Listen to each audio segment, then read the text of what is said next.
Hello my friends, I hope your week is going swimmingly, and if you live someplace where it is hot enough to go swimming, that you actually jump in the pool and go ahead and do a little bit of swimming. My name is Joel, and this week we've got kind of a tough question because it revolves around Catholics and divorce. Some statistics suggest that as many as half of marriages in the United States will end up in divorce. Some statistics are a little bit lower at around 35%. Some even tick it up a little bit higher. Regardless of what statistic you're looking at, we can say that we probably know somebody who has gotten a divorce, or maybe we even have parents who have gotten divorced or separated, and that it's always a really tough situation.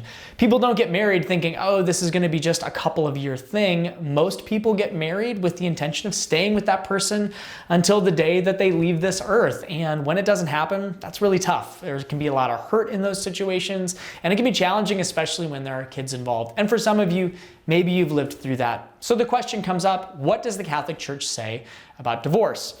Well, the Catholic Church doesn't recognize civil divorce, and that comes from Jesus' teaching. Jesus is actually asked about divorce at a couple points in the gospel, and he responds that it's not right for a man to divorce his wife. And even when he's pressed on this, he really affirms the fact that, divorce isn't in God's plan for marriage. And it's a really tough teaching that actually Jesus gives. And it's tough for the people who hear it, because at that point in the Jewish tradition, they were allowed to give a bill of divorce as written by Moses. So people were a little bit shocked when Jesus said that it wasn't lawful for somebody to obtain a divorce. And there are a lot of reasons culturally why that is, but that teaching stands. And so the church looks at that teaching and says, well, Jesus didn't permit this. Why? Because marriage is a sacred thing. So sacred, we call it a sacrament. It's an outward sign of God's invisible grace. So when we see a married couple, they're actually reflecting something to us of who God is and God's grace present in the world. And sacraments aren't things that just go away or just dissolve. So the Catholic Church, though, recognizes that some marriages aren't healthy and sometimes separation is inevitable.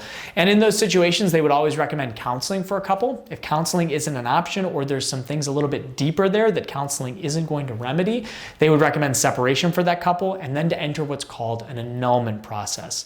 Now, an annulment process is not a Catholic divorce. Annulment looks at that marriage, asks some questions about it, and then determines if it was ever valid in the first place.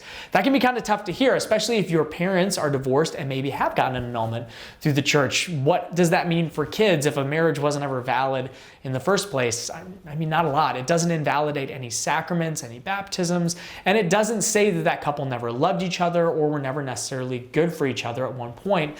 But it does say that when that couple entered into the sacrament of matrimony, there were some things, we call them impediments or blockages, to it actually being a valid sacrament. That, in short, maybe it wasn't freely given. Maybe there was some coercion or feelings of guilt where somebody had to get married, and that's not right. Maybe it wasn't total. One spouse was holding back secrets or things that the other spouse should have known so that they could really totally enter into the marital covenant. Maybe it wasn't open to life. One spouse maybe is saying, I don't want to have kids ever. And if the other spouse doesn't know that, that could be an impediment to marriage.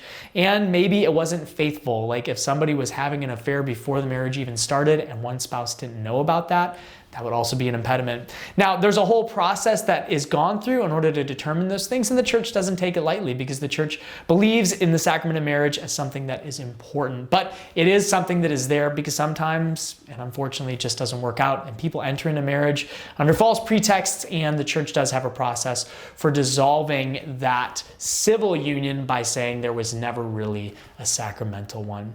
So it's a tough teaching, and it's a teaching that comes from Jesus, but it's a teaching the church tries to approach with love and walking with those couples through what is a difficult time, but ultimately in a way that will bring them healing, hope, and peace. If you've got a question, go ahead and leave it in the comments section below. Give this video a like, share it with a friend who maybe's asked that tough question about Catholics and divorce, and go ahead and subscribe to our Life Teen channel because we just love to create video content like this, and we hope you love watching it. Check back here every single week for some new stuff, and we will see you back then.